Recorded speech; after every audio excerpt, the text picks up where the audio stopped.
Assalamualaikum warahmatullahi wabarakatuh.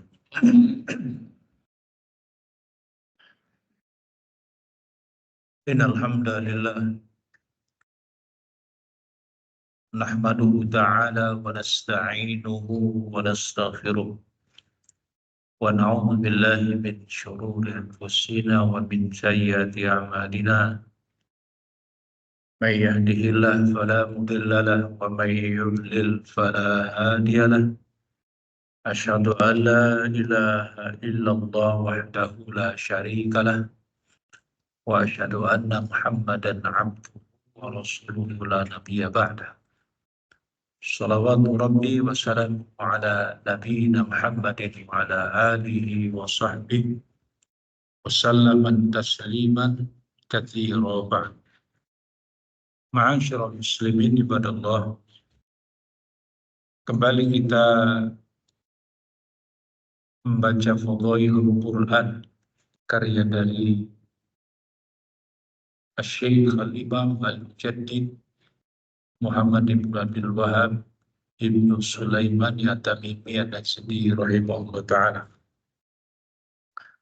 Dan kita masih berada di bab ma jaa'a fi taqdimi ahlil Qur'an wa ikrami. Bab dalil-dalil, keterangan-keterangan yang datang dari agama ini dalam hal mendahulukan para pembaca Al-Quran, ahli Quran, dan memuliakan. Sudah kita lewati penjelasan dari hadis Abdullah bin Abbas yang dikeluarkan oleh Bukhari, dan yang terakhir adalah hadis dari Abi Mas'ud, di mana Rasulullah SAW menyampaikan kepada para sahabat saat itu bahwa yang menjadi imam di antara kalian adalah aqra'uhum li kitabillah, orang yang paling banyak menghafal dan memahami dari kitab Allah, yakni Al-Quran. Dan apabila mereka memiliki kemampuan yang sama, wa in kan fil qiraati sawa fa'alamuhum bisunnah, maka pilih di antara mereka yang paling paham, yang paling mengerti tentang sunnah Nabi. Dan apabila sama di dalam memahami sunnah, fa'aqdamu hijrah, maka dahulukan yang lebih dahulu dalam hal berhijrah. Maka jadikan imam mereka yang lebih dahulu berhijrah. Jika ternyata berhijrahnya juga sama, maka kata Rasulullah SAW, fa'aqdamu sinnan, maka dahulukan yang lebih berumur. Jadi berumur itu atau kan lebih tua itulah bagian yang terakhir, ya, bagian yang terakhir. Sehingga kepada kita orang-orang yang sudah berumur, jangan kemudian saya kan lebih tua jadi saya berhak untuk jadi imam. Dari mana dalilnya? Ya, nggak ada dalil. Sehingga merasa paling tua, anak-anak muda mikir. Kita yang lebih tua yang lebih berhak. Dari mana dalil? Lah di kampung-kampung kita kan seperti itu. Yang paling tua walaupun bacaannya belepotan, makhrajul hurufnya gak karu-karuan, ya, dijadikan imam. Sedangkan di belakang mereka ada para pemuda, anak-anak yang fasih membaca Al-Quran, banyak memilih hafalan dan lain sebagainya. Oleh mereka dipikirkan, tidak diberi kesempatan.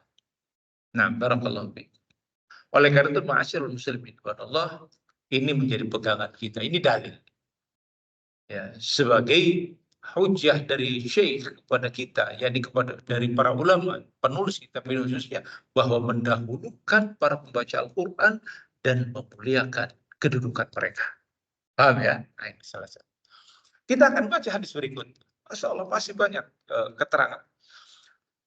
Disebutkan, walaupun para pembaca Al-Quran, para kuro, orang para hufaz itu memiliki kedudukan dan didahulukan, tapi Rasulullah mengingatkan. Wala ya'umanna ar-rajulur rajula fi sultan. Ini adalah merupakan larangan yang sangat tegas dari Rasulullah SAW. Untuk umat yang untuk juga para pembaca Al-Quran. Jangan mengimami salah seorang di antara kalian di tempatnya fi sultanihi. Di tempat kekuasaannya orang lain. Sultan secara umum adalah penguasa. Atau mereka yang memiliki kedudukan di tempat tersebut. Atau mereka yang memang sudah ditetapkan ada penugasan-penugasan. Nanti akan kita jelaskan. Apabila di sebuah masjid atau katakanlah di sebuah tempat datang seorang hufad, para hufad, para kiroah yang juga mengerti dari sisi ilmu. Dia datang ke satu tempat, ke satu masjid. Sedangkan di masjid tersebut ada syekhnya, ada ustadznya, ada gurunya, ada imamnya di situ. Maka jangan karena dia seorang yang penghafal Al-Quran, ngerti tentang ilmu, lantas ketika sudah dikumandangkan qomat, dia nyelonong masuk. Saya kan pembaca Al-Quran, saya paling banyak hafalan Al-Qurannya, jadi saya berhak untuk menjadi imam. Sebagaimana hadis ini. Ada hadis yang lain yang membatasi. Tak bisa. Illa bi'idni. Nah, ini ada pengecualian. Kecuali diizinkan oleh yang punya tempat. Oh, Masya Allah, ada syekh yang datang, orang alim yang datang. Taqaddam ya syekh. Silahkan. Nah, kalau diizinkan, silahkan menjadi. Kalau tidak diizinkan, walaupun dia hafiz, walaupun dia seorang faqih, seorang alim, gak bisa nyolong begitu saja. Ya, ini ada istisnanya, ada pengecualian. Di sini diseimbangkan oleh mu'allif rahimahullah ta'ala ketika Allah berikan kedudukan sedemikian tinggi kepada para hufad, kepada para penghafal Al-Quran, mereka yang memiliki ilmu, para ulama, pembawa ilmu, tapi ada etika, ada adab yang diajarkan dalam Islam ini untuk menghormati mereka-mereka sebagai ahlul bait. Tidak sembarang. Termasuk di dalamnya adalah masjid-masjid di mana telah ditunjuk para imam. Imam-imam rawatib. Masya Allah. Di masjid kita ini ada ditunjuk imam rawatibnya. Ya, bulan yang jadi imam. Ya. Nggak bisa kita kemudian karena saya yang mengisi taklim di sini, saya yang cari, nggak bisa. Kecuali diizinkan. Saya lagi batuk-batuk, lagi apa. Ya nggak apa-apa. Itu karena dia menyerahkan. Tapi kalau selonong boys begitu saja, nggak bisa. Walaupun dia seorang alim. Ini catatan penting. Ya. Untuk apa? Urusannya adab ini. Etika dan adab. Ini sudah mulai banyak dilanggar oleh manusia. Dengan dalih bahwa saya yang berkuasa. Saya juga memiliki ilmu. Saya demikian dan demikian. Sampai-sampai bukan urusan imam saja. Urusan-urusan yang lain pada serobot. Fa'ilam suribat sorobot. Main serobot zaman sekarang. Ya. Dengan berbagai cara. Dengan berbagai dalih. Karena etikanya sudah tidak dipegang lagi. Nah, demikianlah ma'asyarul muslimin ibadallah. Hendaknya menjadi perhatian buat kita semuanya. Betapapun yakni seseorang memiliki ilmu, memiliki kedudukan, kita harus tahu tempat. Apakah ada pengecualian? Ada kecuali di tempat-tempat publik, di public area. Di pom bensin, yang di sana nggak ada imamnya, ya kan? Nggak ada. Atau di rest area yang dimana memang tidak diatur, silahkan saja yang datang siapa, maka boleh kita melaksanakan sholat. Kita ada berombongan 5-6 orang, kita sholat berjamaah. Nggak ada imam, nggak ada imamnya memang. Pom bensin kok ada imam? Di mana? SPBU, misalkan gitu ya. Atau di area-area publik. di mall ada masjid atau kata ada musola atau katakanlah di tempat-tempat wisata, di sana memang tidak ada imam rawatib, tidak ada imam yang ditunjuk, maka tidak mengapa seseorang didorong untuk menjadi imam di antara mereka yang paling mengerti tentang Al-Quran. Adapun di tempat-tempat seperti masjid-masjid, kayak di masjid di sini, atau masjid di mana ada imam rawatibnya, karena memang ada sultan, ada penguasa. Lebih-lebih lagi penguasa secara, yakni secara penguasa. Sebab dulu itu, ma'asyal muslimin pada Allah, yang khutbah itu, yang menjadi imam itu adalah penguasa.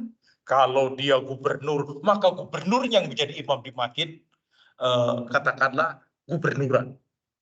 Kalau dia khalifah, maka dia imam di situ. Makanya lihat dalam kasus setelah terbunuhnya Utsman bin Affan. Ketika Utsman bin Affan terbunuh, di dalam keadaan chaos orang, gak mau siapa yang jadi imam. Dan sampai ketika Jumat yang seharusnya khutbah baru dipilih, ditunjuk, yakni disepakati Ali bin Abi Thalib untuk menjadi khatib saat itu. Karena tidak ada yang mau. Sampai kemudian pada masa seterusnya khalifah, gubernurnya dan lain sebagainya, itu semuanya menjadi imam di dalam sholat. Makanya lihat di sini adalah ketaatan kepada pemerintah. Ini ya, para ulama telah menulis berjilid-jilid tentang masalah ketaatan kepada pemerintah dan sholat bersama di belakang pemerintah, termasuk haji, termasuk jihad, barron kana au fajirun, bersama pemerintah, apakah pemerintah itu baik, fajir, ataupun pemerintah yang fajir. Disebutkan demikian ketatnya persyaratan itu. Sholat di belakang imamnya, berperang, berjihad bersama imamnya, bukan sendiri-sendiri.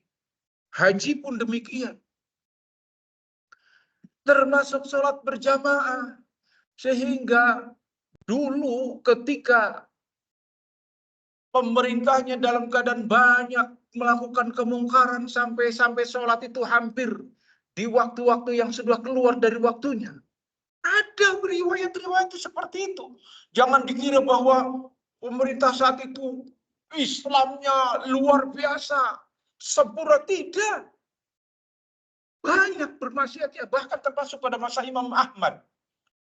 Siapa pemerintahnya? Asas tunggalnya itu adalah Al-Quran makhluk. Barang siapa yang menyatakan Al-Quran kalamullah, maka dia akan ditangkap.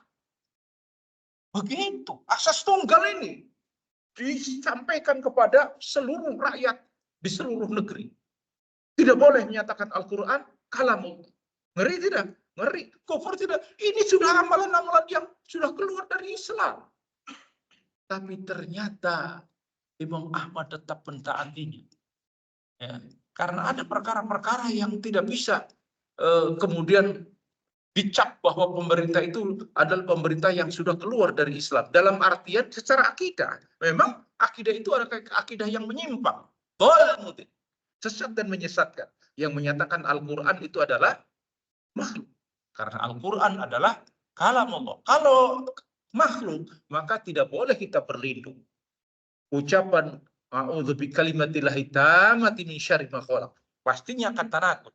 Tapi karena Al-Quran adalah kalamullah, maka ketika kita minta perlindungan kepada kalamullah, itu bukan perkara yang yakni kesyirikan.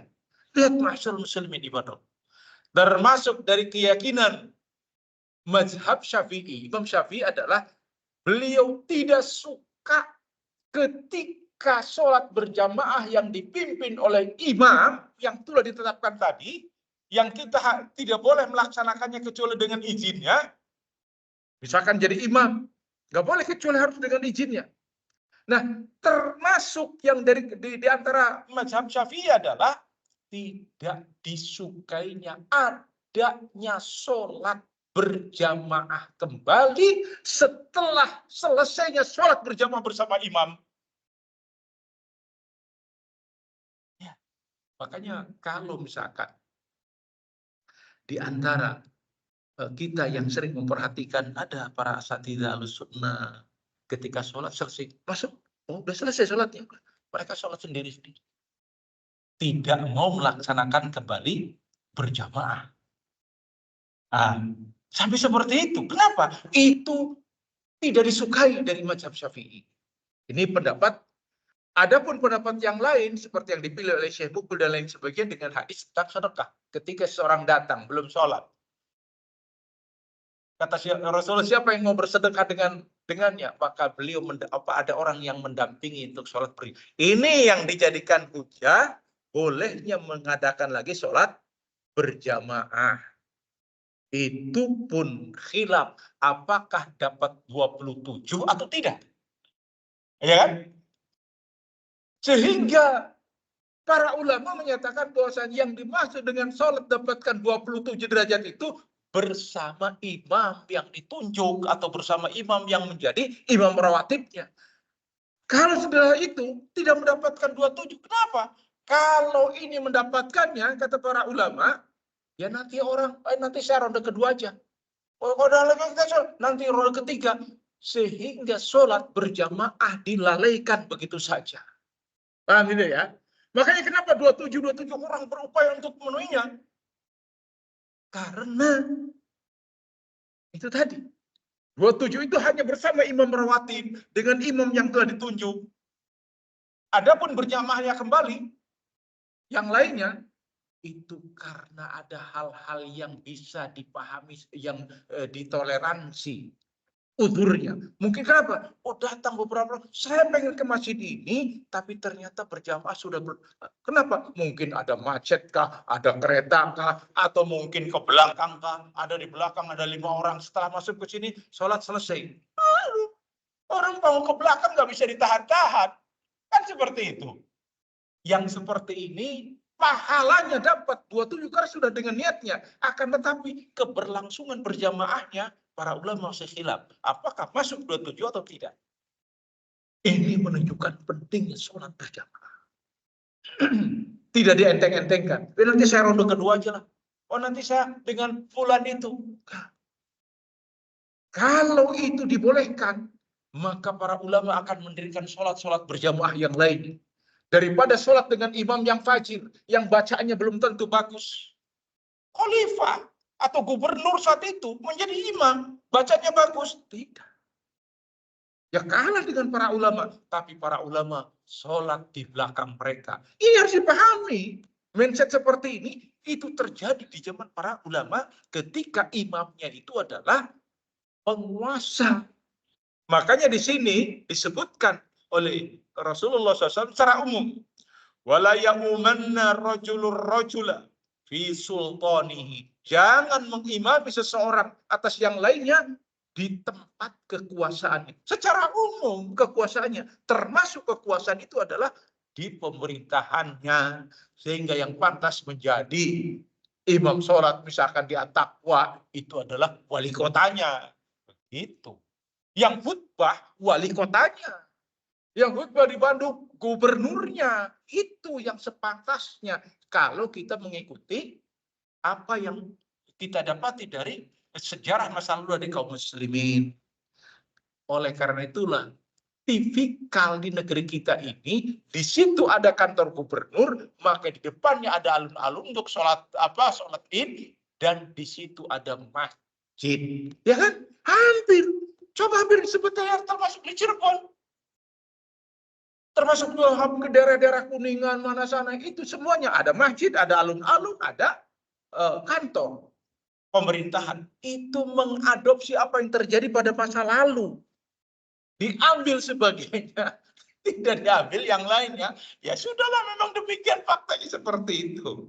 Nah, Masya Allah, urusan-urusan kayak kita Islam itu memperhatikan tentang masalah ke politik, tentang kepemerintahan dan lain sebagainya. Semuanya dalam rangka untuk yakni kebaikan rakyatnya. Allahu a'lam bishawab. Kita teruskan. Wala yaqudu fi baitihi ala takrimatihi illa biidni. Jangan kalian duduk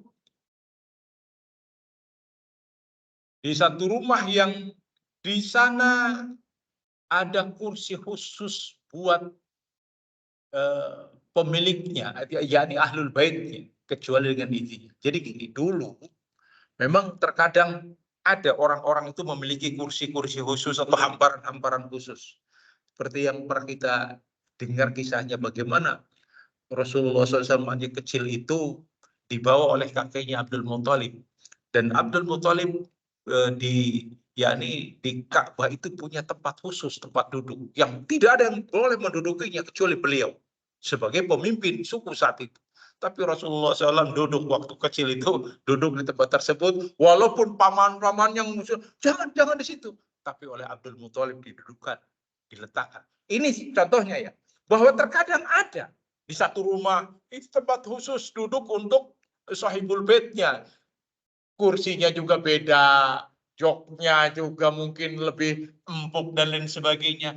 Ketika kita bertamu, jangan lantas kita duduk di tempat tersebut. Jangan. Karena itu adalah katakanlah tempat duduk kebesarannya. Gitu.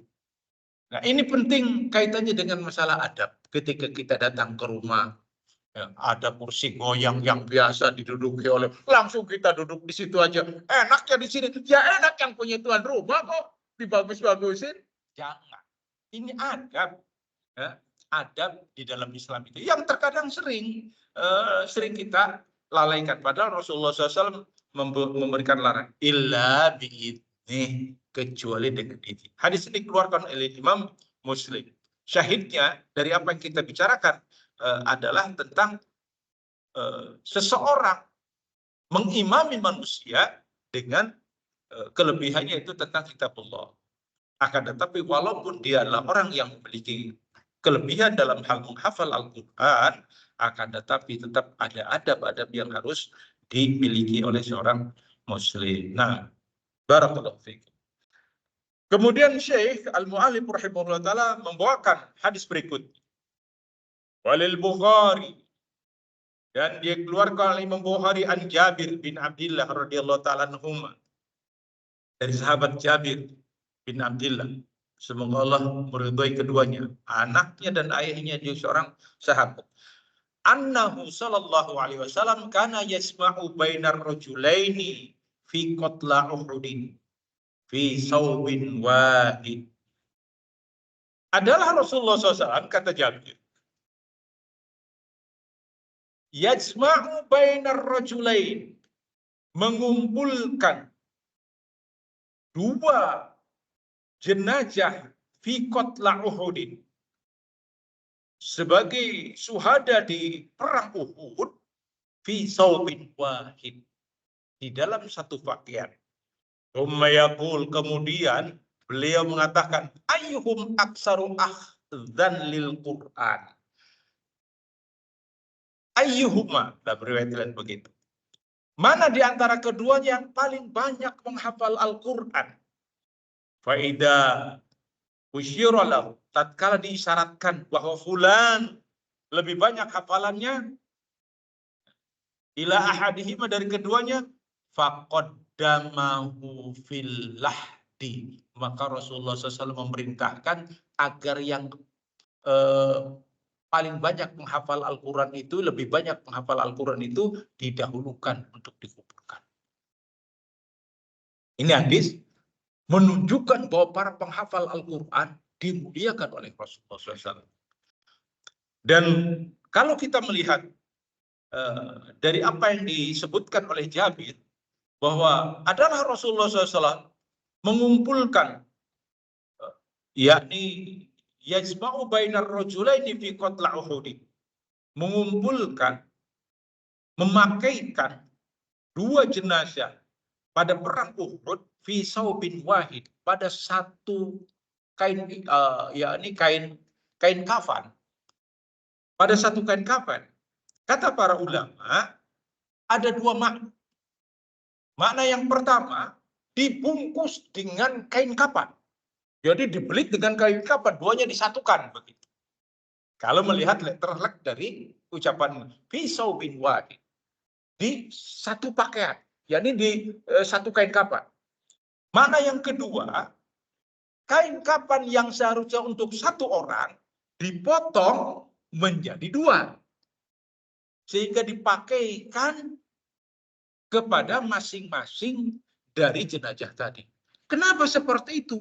Disebabkan karena saat itu benar-benar masa yang sulit bagi kaum muslimin dalam perang.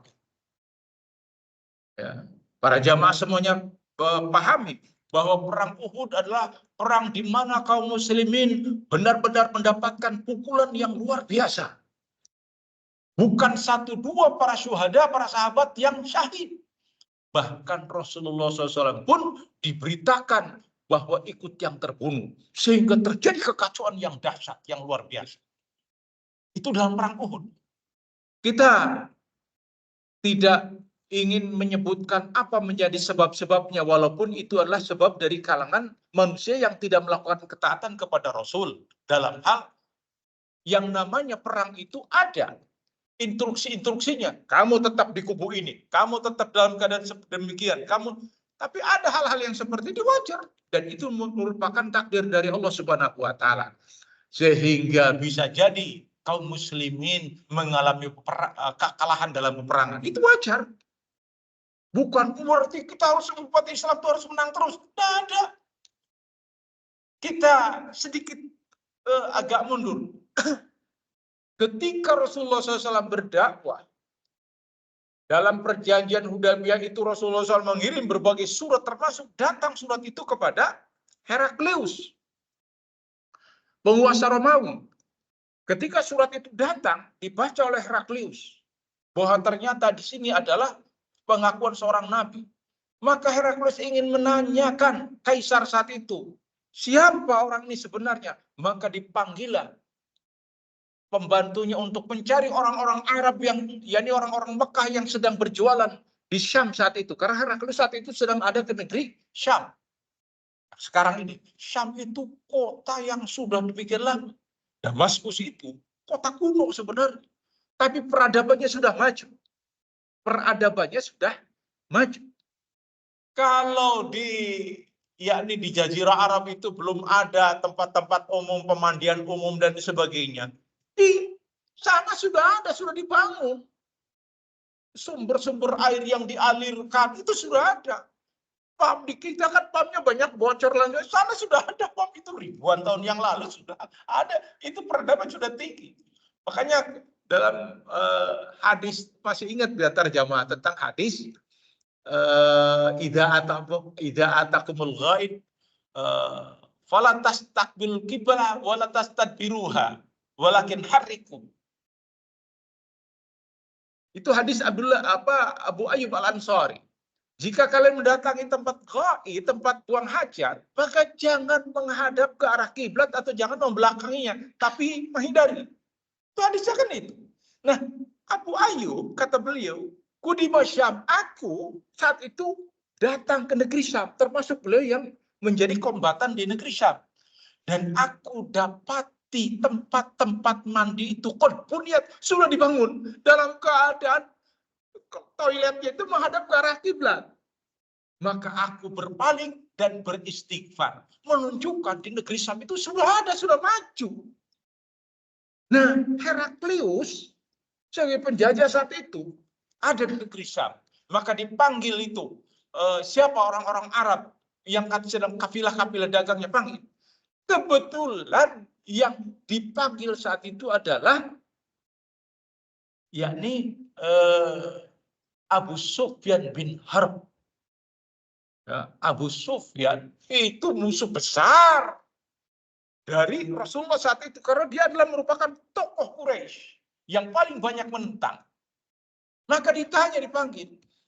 Kata Abu Sufyan, kalau berdusta itu bukan akhlaknya budak, aku pengen berdusta saat itu. Tapi sudah ma'ruf bahwa yang suka bohong, yang suka ngibul, ya itu para anak budak. Budak wataknya kayak gitu, suka berbohong.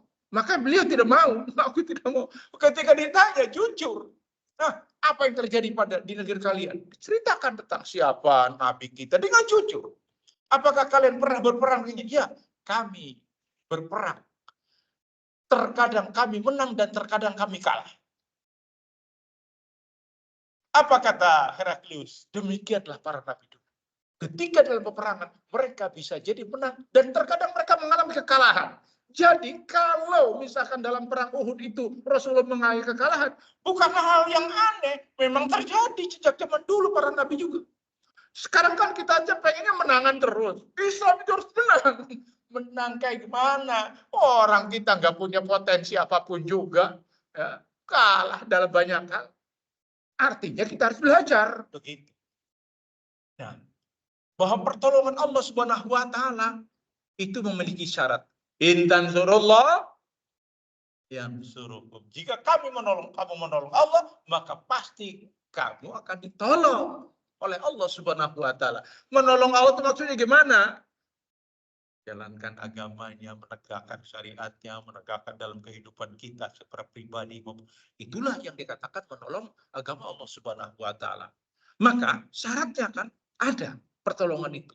Demikianlah ma'asyiral muslimin ibadallah. Maka Rasulullah SAW mengalami masa sulit yang luar biasa di perang Uhud. Sehingga ketika mereka mendapati mengumpulkan sekian puluh jenazah para sahabat, para syuhada, mereka kesulitan. Yakni kurang. Logistiknya kurang untuk kain kafan dan lain sebagainya. Bahkan untuk menggali saja beratnya luar biasa.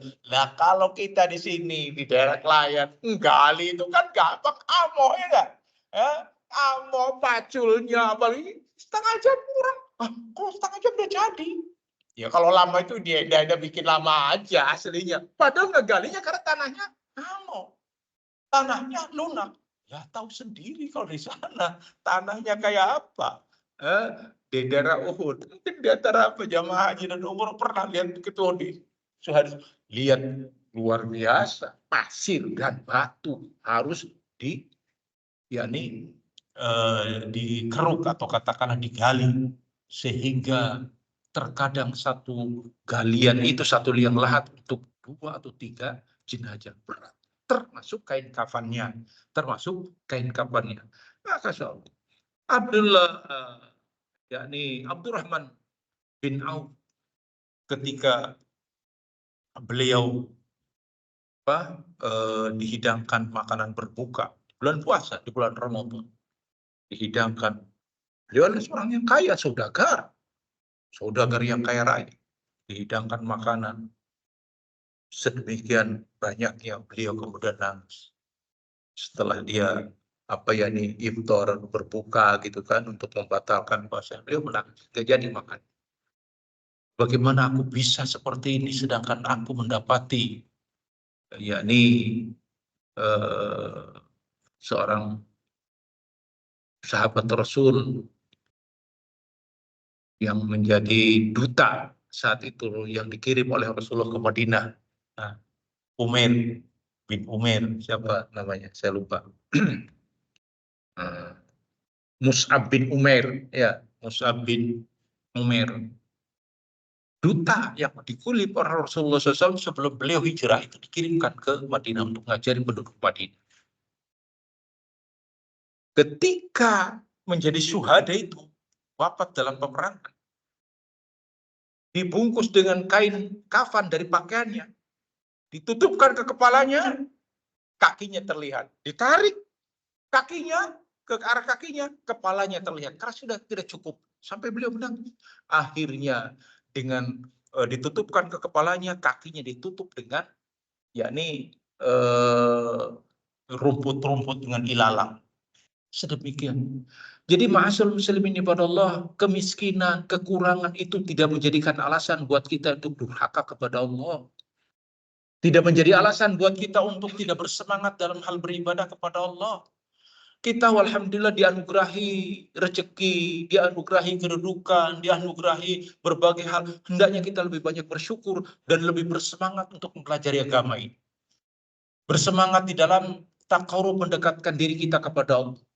Kalau alasannya saya kekurangan Ustaz saya, yang lebih kurang dari kita tuh banyak.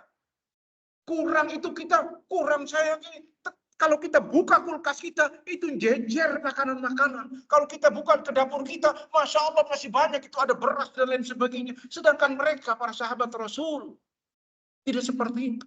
Lah jangan bandingkan dengan sahabat. Taib, dengan siapa? Para ulama sekarang, Masya Allah. Sederhananya mereka. Para ulama di zaman sekarang aja. Sederhana. Lihat. Asy-Syaikh Albani rahimahullah ta'ala. Alim. Muhadis bidal hasar. Bagaimana kehidupannya? Disangka dengan menjadi reparasi servis jam tangan. Kenal beliau. Bukan. Kitab. Ya, setelah kemudian banyak kitab-kitabnya dicetak. Beliau mendapatkan faedah. Tapi apa? Semua kitab-kitabnya diwakafkan ke Jamiah Islam Madinah. Semuanya. Sehingga sekarang semua kitab Syekh Albani diterbitkan oleh Jamiah Madinah. Dikirimkan ke berbagai penjuru dunia. Nih kitab Syekh Albani. Silahkan dicetak. Diberikan kepada kaum muslimin yang butuhkan dari pondok-pondok. Ya, mahat-mahat gratis. Rahimahullah ta'ala. Sederhana kehidupan. Jadi ya sabar kita juga seperti itu. Nah. Syahidnya adalah maka yang paling banyak membaca Al-Quran, maka mereka lah yang kemudian didahulukan sebagai bentuk pemuliaan dari agama ini, dari Rasulullah SAW kepada para pembaca Al-Quran, maka didahulukan ketika dimasukkan ke liang lahat. Jadi kalau misalkan ada 3 jenazah ini, mana siapa yang paling ini? Dia yang paling baca Al-Quran. Dulukan dia. Baru kemudian ditumpuk dengan jenazah yang lain. Boleh tidak? Ya boleh menumpuk jenazah seperti itu. Walaupun kemudian ada diantaranya Jabir ini yang meminta izin kepada Rasulullah agar jenazah bapaknya itu dipindahkan, tidak di Bukit Uhud. Ada riwayatnya. Dan ternyata setelah sekian tahun jenazah Uhud itu digali, ternyata masih utuh. Dalam riwayat-riwayat seperti itu masih utuh. Baru saja jenazah masih utuh itu semuanya ada riwayat-riwayatnya, termasuk jenazah Nabi Daniel yang disebutkan oleh Imam Al-Marwazi dalam kitabnya Al-Maghazi. Masih utuh. 300 tahun lebih jenazah itu ada. Jadi itu balasan dan pemuliaan kepada mereka-mereka yang di pundak mereka ada Al-Quran Karim atau ada kitab Allah. Sedikit lagi. Karena suruhnya sampai jam sedikit lagi. Wa Nabi Musa al-Asy'ari radhiyallahu taala. Dari Abi Musa, namanya adalah Abdullah bin Qais. Anna Rasulullah sallallahu alaihi wasallam qala. Sesungguhnya Rasulullah SAW bersabda, "Inna min ijlalihi ta'ala." Sesungguhnya dari bentuk pemuliaan kepada Allah Subhanahu wa taala. Bentuk pemuliaan kepada Allah. Artinya memang Allah berhak untuk kita muliakan. Namun ada di antara manusia yang tidak memuliakan Allah Subhanahu wa taala. Wa ma qadarallahu haqqa qadri. Ada di antara manusia yang tidak menempatkan Allah pada tempatnya yang mulia. Dianggapnya Allah itu seperti manusia biasa. Artinya sebagai makhluk biasa. Ya kalau senang ditaati, kalau tidak itu tidak demikian. Justru seorang muslim berbeda. Seorang muslim adalah yang dia benar-benar memuliakan Allah Subhanahu wa taala, mensucikannya, menempatkannya sebagaimana Allah habarkan tentang dirinya. Sabbihisma rabbikal a'la. Maha suci Allah yang maha tinggi. Maka Allah kedudukannya tinggi di atas makhluknya. Tidak bersama makhluknya. Tidak barang menyatu dengan makhluknya. Tidak ada. Secara apanya? Zatnya. Adapun ilmu. Maka ilmu Allah meliputi seluruh makhluknya.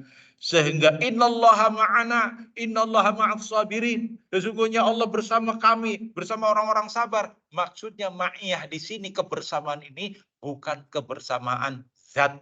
Adapun zatnya Allah di langit.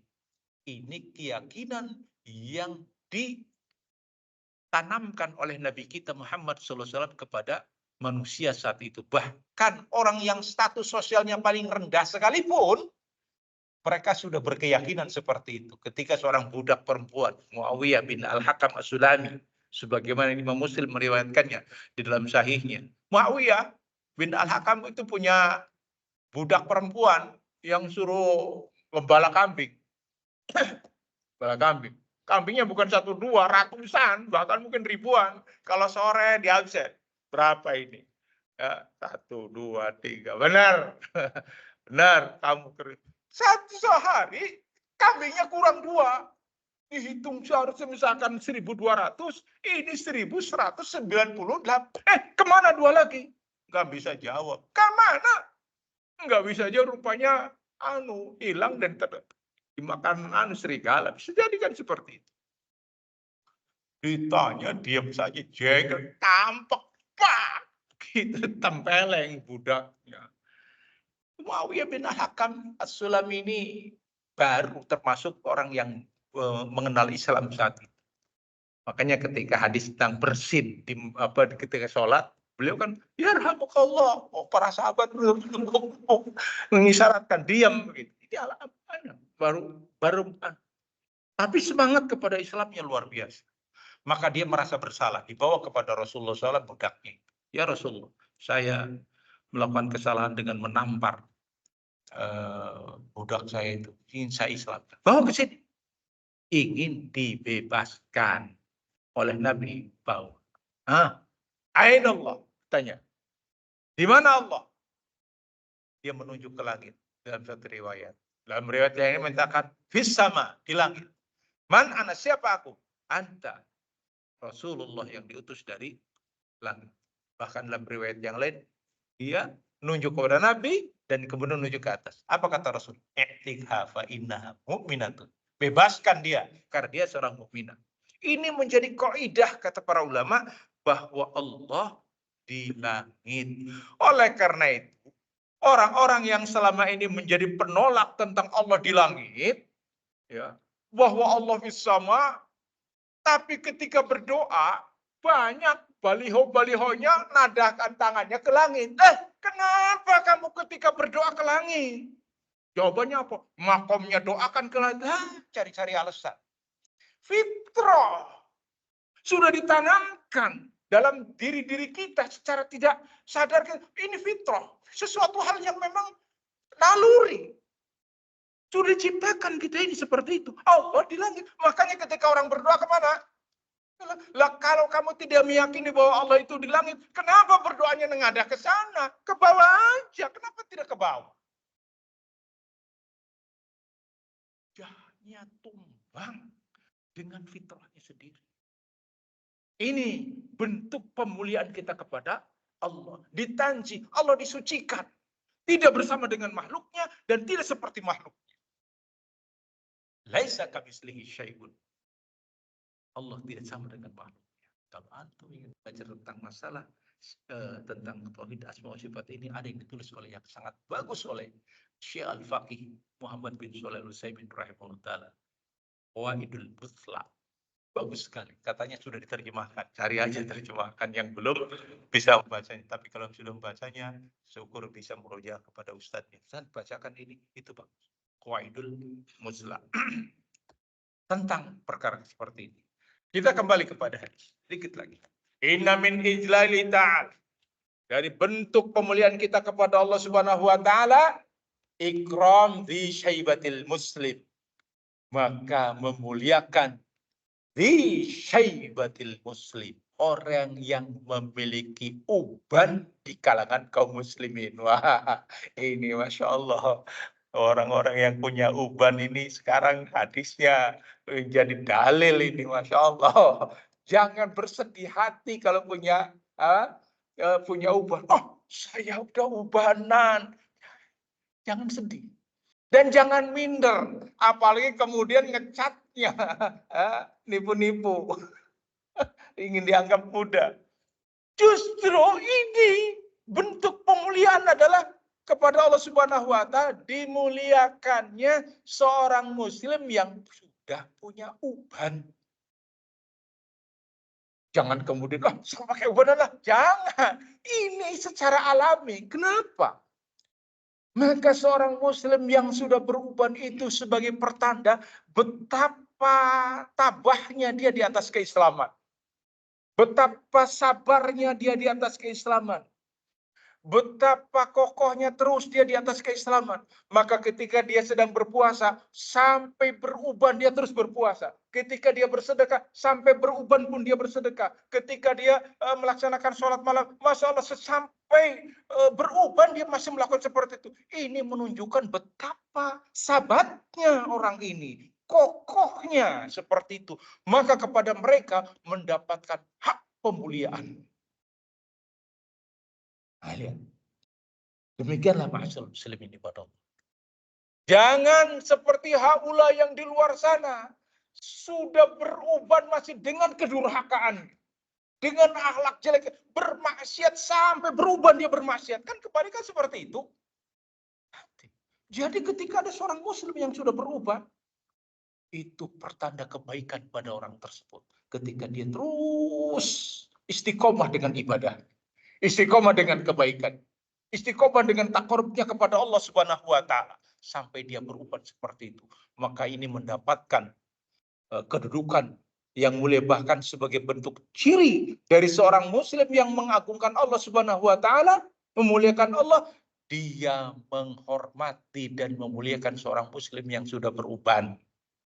Artinya uban dia itu dikaitkan dengan amal-amal soleh. Berapa banyak orang yang beruban tapi tidak tahu diri dengan kemaksiatannya, dengan berbagai amal-amal mungkarnya, bahkan dia berbangga-bangga dengan kemungkarannya. Lihat ini, bagian setua kian ke masih wis mampu tanah, hendaknya engkau bertobat kepada Allah. Lihat di sana, di masjid Allah. Lihat di sana, orang-orang yang Masya Allah, duduknya pun harus dengan kursi untuk sholatnya. Pakai tongkat. Dan Masya Allah, ini saya dipelajari. Mereka begitu Masya Allah bersemangat. Walaupun sudah beruban, tetap dengan ibadahnya. Seingat saya pernah khutbahkan di masjid kita masalah uban ya. Nah, insya Allah kita lanjutkan pada pertemuan yang akan datang tentang masalah uban ini. Karena hadisnya sangat bagus untuk kita baca dan kita bahas bersama. Wallahu a'lam bishawab. Wassallallahu ala nabiyina Muhammadin wa ala alihi washabbihi wasallam tasliman katsiran wa akhiru da'wana alhamdulillahi rabbil alamin. Wassalamu alaikum warahmatullahi wabarakatuh.